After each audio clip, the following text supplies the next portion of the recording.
Hello everyone, welcome back to my channel. In today's video, we are going to learn how to delete an email address from your Amazon account. Whether you are updating your contact details or removing an old email, this guide will help you get it done quickly.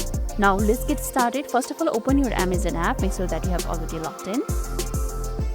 There you can see your profile icon on bottom left. Tap on it.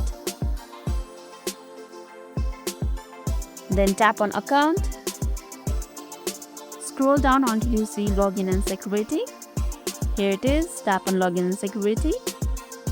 In login and security section, you will see your email address listed. Tap on edit. Then Amazon will inform you to change your new email.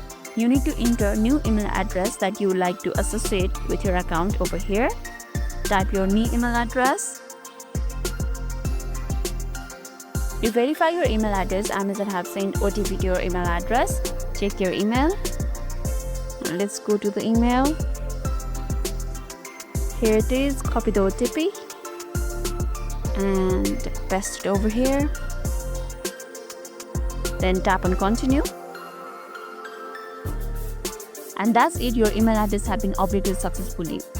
But remember that Amazon requires at least one active email address on your account for security reasons. So it is not possible to remove your email address from this account. If this video made your day a little bit easier, don't forget to like and subscribe for more amazing tips. Thanks for watching and I'll catch you in the next video.